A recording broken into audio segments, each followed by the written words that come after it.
And then the last nakshatra is called Revati. This is the very end of the solar system, from 1640 of Pisces until the very end, to 2959. And Revati is ruled by a deity called Pushan, which is the shepherd.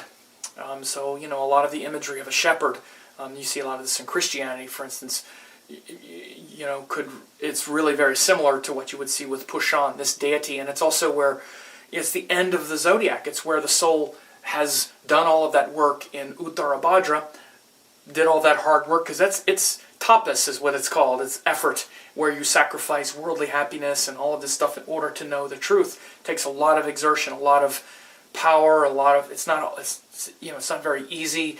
You have to face down all your demons and sort of die consciously and all this stuff. The last, once you do that, the gentle Pushan leads you home. So if you do that hard work in Uttar Bhadrapada, then that last part of the journey is very gentle. The shepherd leads you home. So it's really this part of Pisces which is very selfless, totally selfless, and even to the point of being self-sacrificial. Planets, when people have planets in Revati, sometimes they can even feel kind of taken advantage of, because they can't, part of them can't say no to someone in need. They feel very responsible for protecting the herd, protecting the flock.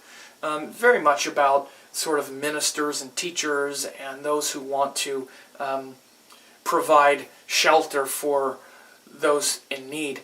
And it's also where we find lost objects, lost animals.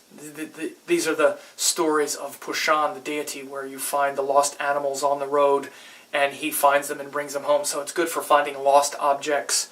Like if you're doing an electional chart and there's planets in Revati, you're like, okay, you'll find it, because Pushan will bring it home for you. So it's this kind of gentle shepherd energy at the very end of the zodiac, after that long journey that started all the way back in Ashwini and came all the way around through all the struggles of the world, and then our liberation from the world and all that effort, the lightning strikes and the this and the that. The last thing is it's easy, just relax. That's why you always hear great gurus and great teachers saying, just relax. One of the metaphors that my guru Amachi uses is she says it's like when you get on the train or you get on the plane, you don't have to walk. It's taking you where you're supposed to go. Just sit there and relax and let it take you there. So this is the kind of nature of Revati. After you've done that work, then you just have to relax and surrender, and the God will take you over to the other shore.